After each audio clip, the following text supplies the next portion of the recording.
Today we're doing the product and quotient rules, Unit 2, Day 2. Our objective is I will be able to apply the product and quotient rules to simplify expressions. Now the product rule states that when multiplying exponential expressions with the same base, we're going to add the exponents. Now it's really important to realize that our bases are the same. So in this case, A is our base, and then our exponents here, m and n, are what get added together when we're multiplying these terms. In our example right over here, our base is 2, and then our exponent is 3 and 5. So when we look at the term 2 to the third, that's the same as saying 2 times 2 times 2. Now when we say 2 to the fifth, that would be the same as saying 2 times 2 times 2 times 2 times 2. Now we have 1, 2, 3, 4, 5, 6, 7, 8 2's that are being multiplied together. So if we simplify by using our product rule, 2 to the 3 plus 5, we end up with 2 to the 8th. Now in this first example, we are asked to simplify the expression x third y to the negative fifth x squared. The first thing I'm going to do is identify my like bases. So here I have an x and I have an x. So I'm going to write those right next to each other. X to the third, x squared, and then y to the negative fifth. Now I can use my product rule, x to the 3 plus 2, to get x to the fifth. Here, I can use my negative exponent rule, and so if I have a negative exponent, I'm going to put it 1 over x to the positive of that number, right? And now these are still being multiplied. Fifth. So in simplifying that terms together, you get x to the fifth over y to the fifth. So just to recap, the first thing that we did here was we used a product rule. And then the second thing that we did right here was use the negative exponent rule. And then we put it together to get our final answer. Now the second one is a little bit trickier because it looks a little bit more complicated, but we're going to go through the same steps. So if we look for what are my like terms, here I have an A and an A, here is my B's, and here are my C's. We're going to use a combination of our negative exponent rules and our product rules. So let's start out by writing our terms together. So I have 14 divided by 8. Both of those are even numbers, so I'm going to be able to simplify that fraction. Now, if I have this negative exponent here, negative 2, I'm going to be able to flip that to the top and make it a positive. So I'm going to have a to the fourth and a squared. And that's going to be using my negative exponent rule.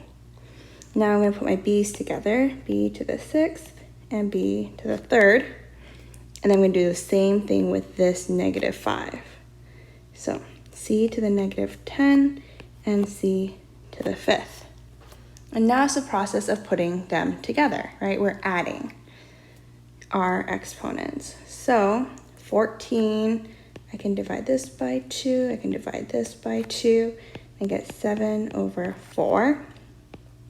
A to the 4 plus 2, b to the 6 plus 3, c to the negative 10 plus 5, which gets us to 7, a to the 6th, b to the 9th, c to the negative 5. Since we have this negative exponent but no other terms, oh, and let's not forget our 4. No other terms, we can bring that down to our denominator. Then we have 7a to the 6th, b to the 9th over 4c to the 5th. And that is our final simplified answer. So take a little bit of time and try your student examples.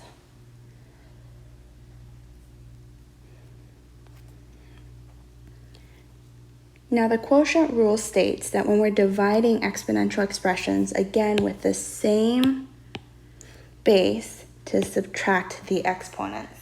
So if we have a to the m over a to the n, then we're going to do a to the m minus n. So again, here are like bases, and then here are the exponents. Now if we look right over here, we can see that 2 to the 7th over 2 to the 3rd, you have, let's see, this 7, and we have 2 multiplied by itself 7 times. 2 to the 3rd here, you have 2 times 2 times 2 multiplied 3 times. Now when you've written all of them out, you know that 2 divided by 2 is equal to 1. And this is the important basis of why this rule works. So right here, this 2 divided by this 2 equals 1. Same thing with this 2 and this 2, and this one, and this one. So those all cancel each other out, and then you have 2 times 2 times 2 times 2 over 1. Since there's 4 2's being multiplied, we can write that as 2 to the 4th.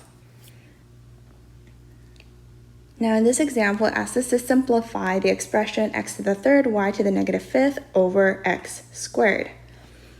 So there's a couple of ways that we can do this. First, we need to utilize our quotient rule. So if we have x to the 3rd over x squared, and then we have y to the negative 5. So we're going to do x to the 3 minus 2, which is our quotient rule, and we're left over with x to the 1st power. Now our y to the negative 5, we can use our negative exponent rule, and we know that's going to be y to the 1 over y to the 5th.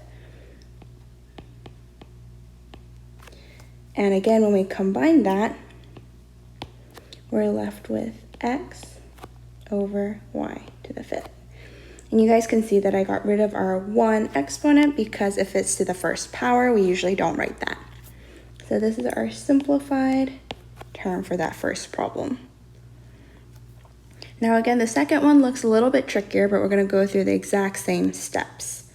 Now you can see that there's this 5 right here, which is the same as 1 over 5. There's an invisible 1 right here. So I'm just going to write that out so we don't forget it. And then we have, here's an A, here's an A, B, B, B, and C, C. So I have all of my same terms together. A to the 4th, A squared, and we're going to be using the product rule for that one. B to the 6th over B squared. That one we're going to be using the quotient rule, but we need to not forget B to the 3rd. So we'll actually be using the product rule as well.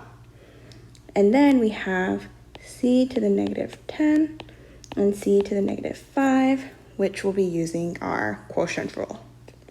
So 1 over 5, A, now 4 plus 2 is 6. Now B, we have 6 and 3, so that's going to be 9, minus 2 gives us 7. And then here, this is the tricky part. We're going to have C to the negative 10 minus a negative 5, just C to the negative 5th. So again, we don't have any more terms with C, but it's a negative exponent, so we're going to put that on the bottom. And now we have A to the 6th, B to the 7th, over 5C to the 5th. And that's our simplified term.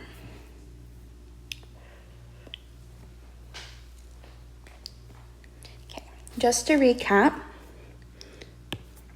right here, we used the product rule by doing A to the 4 plus 2 gives us a to the 6th. Second, we used a combination of the product rule and the quotient rule.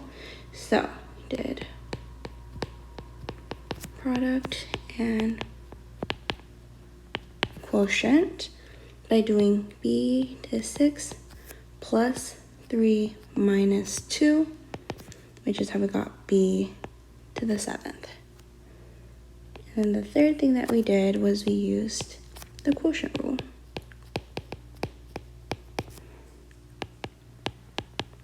We did c to the negative 10 minus a negative 5th, which is how we got c to the negative 5th. And then we did a little bit of rearranging and we got our final answer. So give these examples a try on your own.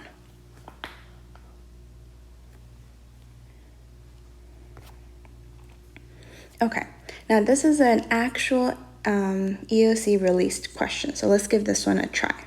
We're going to go through the same process of splitting up our terms that have the same bases. So here again, our x and our x is here, y and y, z and z. And we can see they're all, one of the bases are on top and one's on the bottom, which means we're going to be using a lot of the quotient rule. So first we have 12 divided by 3, which actually we know is going to be 4. And since there's no other coefficients, numbers that are in front of our variables, we can cross out 2 of our answer choices right off the bat. Now we're going to look at x to the 6th and x squared. And we can simplify that portion. X to the 6th minus 2, which becomes x to the 4th. And what we can see actually is this one right here is to the 8th, which means it can't be that one either. So D should be our correct answer. Let's check. If we have y to the negative 4, over y to the negative 6, then we'll be doing y to the negative 4 minus a negative 6, and that becomes a plus, which means we get y squared. And then our last term, z squared over z to the 3rd. Again, we're using the quotient rule, z2 minus 3, which equals z to the negative 1, which again we rewrite as 1 over z. And then we can see there's that z on the bottom. So we have 4x to the 4th y squared over z.